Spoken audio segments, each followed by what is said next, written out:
ओम नमः शिवाय। जय श्री राधे कृष्ण।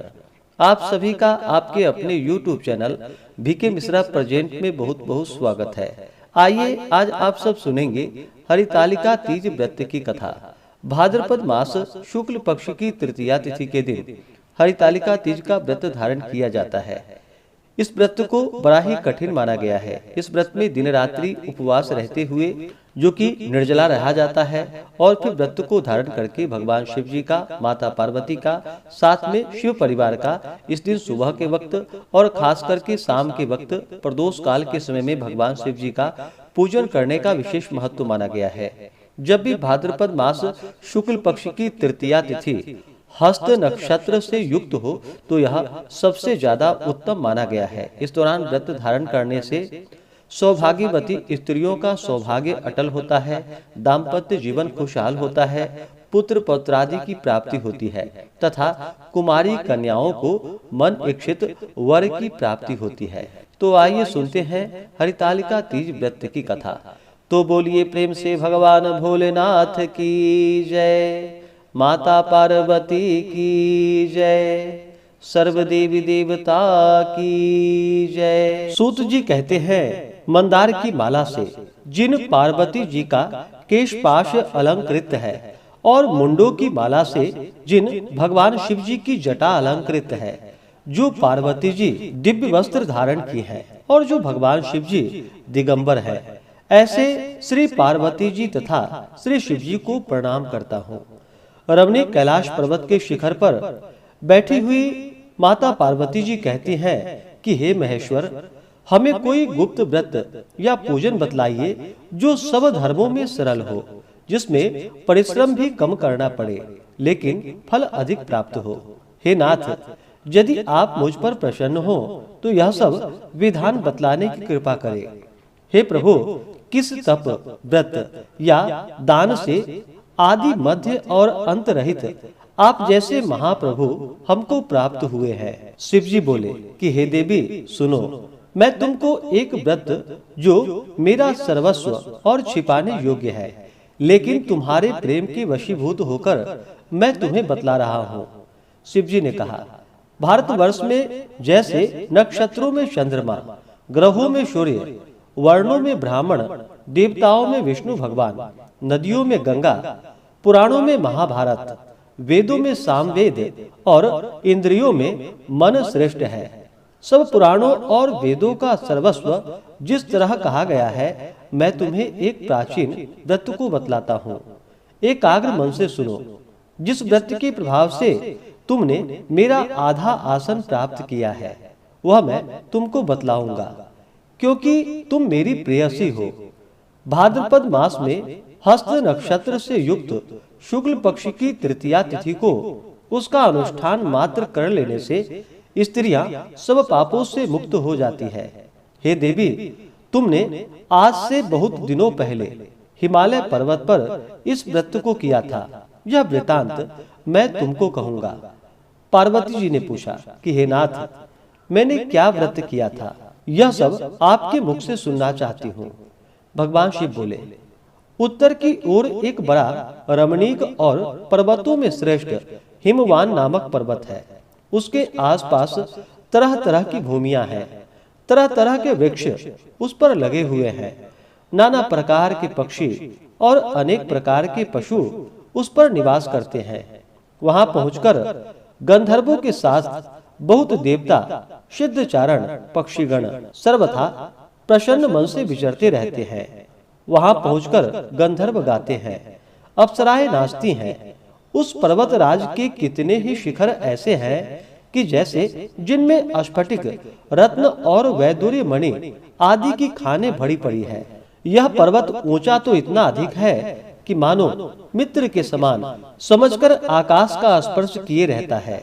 उसके समस्त शिखर सदैव हिम यानी कि बर्फ से आच्छादित रहते हैं और गंगा जल की ध्वनि सदा सुनाई देती रहती है। हे पार्वती जी, तुमने बाल्यकाल में उसी पर्वत पर तपस्या की थी। 12 वर्षों तक तुम उल्टा टंकर केवल धुआं पीकर रही। 64 वर्षों तक सूखे पत्ते खाकर रही। माघ मास में तुम जल में बैठी रहती थी और वैशाख की दोपहरिया में पंचाग्नि तापती रहती थी। श्रावण महीने में जल बरसता तो तुम भूखी प्यासी रहकर मैदान में बैठी रहती थी।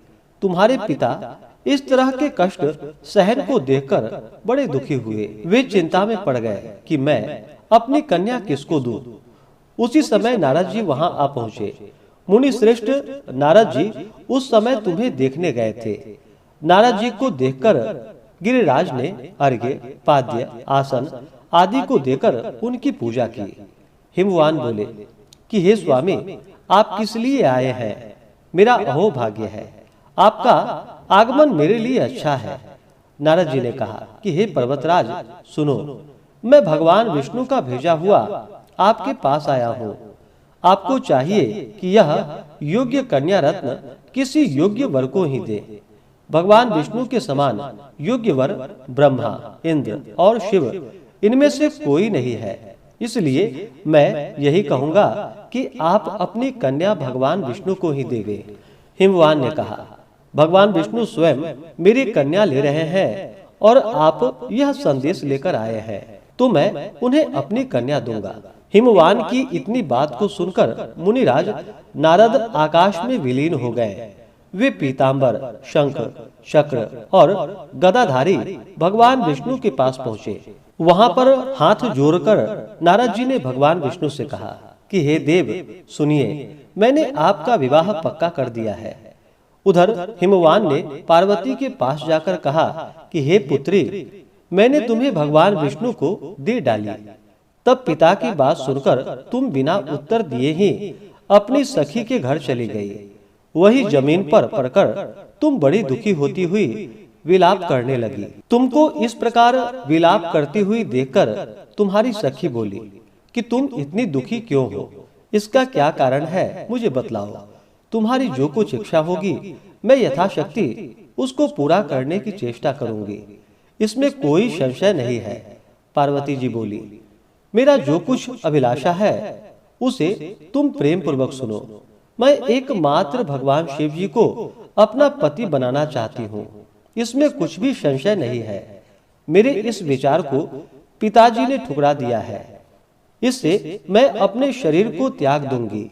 पार्वती की इस बात को सुनकर सखियों ने कहा, शरीर का त्याग न करो, चलो किसी ऐसे वन में चले जहां पिता को पता न लगे। ऐसी सलाह कर तुम वैसे वन में जा पहुंची। उधर तुम्हारे पिता घर घर तुम्हें खोजने लगे। दूतों द्वारा भी खबर लेने लगे कि कौन देवता या किन्नर मेरी पुत्री को हरण करके ले गया है। उन्होंने मन ही मन कहा, मैं नारद जी के आगे प्रतिज्ञा कर चुका हूँ कि अपनी पुत्री भगवान विष्णु को ही दूंगा। ऐसा सोचते सोचते हिमवान मूर्छित होकर गिर पड़े। गिरिराज को मूर्छित देखकर सब लोग हाहाकार करते दौड़ पड़े। जब होश आया तो सब पूछने लगे कि हे गिरिराज, आप अपनी मूर्छा का कारण बतलाइए। हिमवान ने कहा, आप लोग मेरे दुख का कारण सुनिए। न मालूम कौन मेरी कन्या को हरण करके ले गया है। ऐसा नहीं हुआ तो उसे किसी काले सर्प ने काट लिया या सिंह खा गए होंगे। हाय, मेरी बेटी कहाँ गई? किसी दुष्ट ने मेरी पुत्री को मार डाला। ऐसा कहकर वे वायु के झोंके से कांपते हुए वृक्ष के समान कांपने लगे। इसके बाद हिमवान तुम्हें वन वन खोजने लगे। वह वन भी सिंह, भालू, हिंसक जंतुओं से बड़ा भयानक हो रहा था। तुम भी अपनी सखियों के साथ उस भयानक वन में चलते चलते एक ऐसी जगह जा पहुंची जहां एक नदी बह रही थी। उसके रमणीक तट पर एक बड़ी सी कंदरा थी। तुमने उसी कंदरा में आश्रम बना लिया और मेरी एक बालुकामयी प्रतिमा बनाकर अपनी सखियों के साथ निराहार रहकर मेरी आराधना करने लगी। जब भाद्रपद शुक्ल पक्ष की हस्त युक्त तृतीया तिथि प्राप्त हुई, तब तुमने मेरा विधिवत पूजन किया और रात भर जागकर गीत वाद्यादि से मुझे प्रसन्न करने में बिताया। उस वृत्रराज के प्रभाव से मेरा आसन डगमगा उठा, जिससे मैं तत्काल उस स्थान पर जा पहुंचा जहां पर तुम अपनी सखियों के साथ रहती थी। वहां पहुंचकर मैंने तुमसे कहा कि मैं तुम पर प्रसन्न हूँ। बोलो क्या चाहती हो। तुमने कहा कि हे मेरे देवता, यदि आप मेरे ऊपर प्रसन्न हैं तो मेरे पति बने।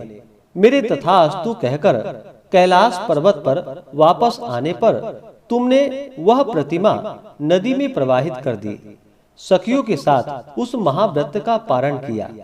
हिमवान भी तब तक उस वन में तुम्हें खोजते हुए आ पहुँचे। चारों दिशाओं में तुम्हारी खोज करते करते वे व्याकुल हो चुके थे, इसलिए तुम्हारे आश्रम के समीप पहुँचते ही जाकर गिर पड़े, रोने लगे।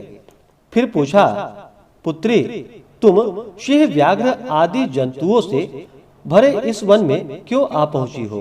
पार्वती जी ने उत्तर दिया कि हे पिताजी, मैंने पहले ही अपने आप को भगवान शिव जी के हाथों में सौंप दिया है। आपने मेरी बात टाल दी, इससे मैं यहाँ चली आई। हिमवान ने सांत्वना दी कि हे पुत्री, मैं तुम्हारी इच्छा के विरुद्ध कुछ नहीं करूँगा। वे तुम्हें अपने साथ लेकर घर आए और मेरे साथ तुम्हारा विवाह कर दिया। इसी से तुमने मेरा अर्ध आसन प्राप्त किया है। तब से आज तक किसी के सामने मुझे यह व्रत प्रकट करने का अवसर प्राप्त नहीं हुआ। हे देवी, यह मैं बतलाता हूँ कि इस व्रत का नाम हरितालिका नाम क्यों पड़ा। तुमको सखियां हर कर ले गई थी, इसी से हरतालिका नाम पड़ा। पार्वती जी ने कहा कि हे प्रभु, आपने नाम तो बताया, अब इसकी विधि भी बतलाइए। इसका क्या पुण्य है, क्या फल है, यह व्रत कौन करे? भगवान शिव जी बोले कि हे पार्वती, मैंने समस्त स्त्री जाति की भलाई के लिए यह उत्तम व्रत बतलाया है। जो स्त्री अपने सौभाग्य की रक्षा करना चाहती हो, वह यत्न पूर्वक इस व्रत को करे। केले के खंभे आदि से शोभित एक सुंदर मंडप बनावे, उसमें रंग बिरंग के रेशमी कपड़ों से चंदोवा लगाकर चंदन आदि सुगंधित द्रव्यों से वह मंडप लिपवावे। फिर शंख, भेरी, मृदंग आदि बजाते हुए बहुत से लोग एकत्रित होकर तरह तरह के मंगलाचार करते हुए उस मंडप में पार्वती तथा शिवजी की प्रतिमा को स्थापित करे। उस रोज दिन भर उपवास कर बहुत से सुगंधित फूल, सुगंध और मनोहर धूप, नाना प्रकार के नैवेद्य आदि एकत्र कर मेरी पूजा करे और रात भर जागरण करे। ऊपर जो वस्तुएं गिनाई गई हैं, उसके अतिरिक्त नारियल, सुपारी, जंबीरी, नींबू, लौंग, अनार, नारंगी आदि जो जो फल प्राप्त हो सके उन्हें इकट्ठा कर ले। उस ऋतु में जो फल फूल मिल सके विशेष रूप से रखे। इसके बाद धूप दीप आदि से पूजन कर प्रार्थना करे कि हे शिवे, शिव रूपिणी, हे मंगले, सब अर्थों को देने वाली हे देवी, हे शिव रूपे, आपको नमस्कार है। हे शिव रूपे, आपको सदा के लिए नमस्कार है। हे ब्रह्मचारिणी, आपको नमस्कार है। हे जगतधात्री, आपको नमस्कार है। हे शिव वाहिनी, संसार के भय से भयभीत मुझ दीन की रक्षा करे। इस कामना की पूर्ति के लिए मैंने आपकी पूजा की है। हे पार्वती, मुझे राज्य और सौभाग्य दे, मुझ पर प्रसन्न हो। इन्हीं मंत्रों से पार्वती तथा शिवजी की पूजा करे। तदंतर विधि पूर्वक कथा को सुने और ब्राह्मण को वस्त्र, गौ, स्वर्ण आदि देवे। इस तरह एकाग्र चित्त होकर स्त्री पुरुष दोनों एक साथ पूजन करे। फिर वस्त्र आदि जो कुछ हो उसका संकल्प करे। हे देवी, जो स्त्री इस प्रकार पूजन करती है वह सब पापों से छूट जाती है और उसे 7 जन्म तक सुख तथा सौभाग्य प्राप्त होता है।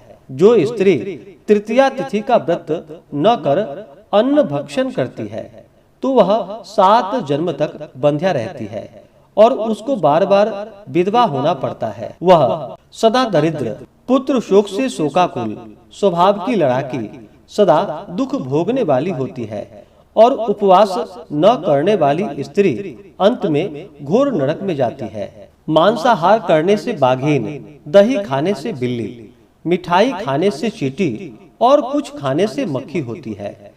तीज को अन्न खाने से सुकरी, फल खाने से बंदरिया, पानी पीने से जोंक, दूध पीने से सांपिनी, उस रोज सोने से अजगरी और पति को धोखा देने से मुर्गी होती है।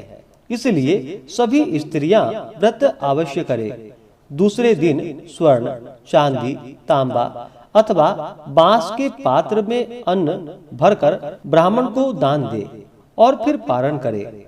जो स्त्री इस प्रकार व्रत करती है वह मेरे समान पति पाती है, और जब वह मरने लगती है तो तुम्हारे समान उसका रूप हो जाता है। उसे सब प्रकार के सांसारिक भोग और सायुज्य मुक्ति मिल जाती है। इस हरितालिका की व्रत कथा मात्र सुन लेने से प्राणी को 1000 अश्वमेध और सैकड़ों वाजपेयी यज्ञ करने का फल प्राप्त होता है। हे देवी, मैंने यह सब व्रतों में उत्तम व्रत बतलाया, जिसके करने से प्राणी सब पापों से छूट जाता है। इसमें कुछ भी संशय नहीं है। तो बोलिए प्रेम से भगवान भोलेनाथ की जय, माता पार्वती की जय, सर्व देवी देवता की जय। तो आशा करता हूँ कि यह जानकारी आपको अच्छा लगा हो।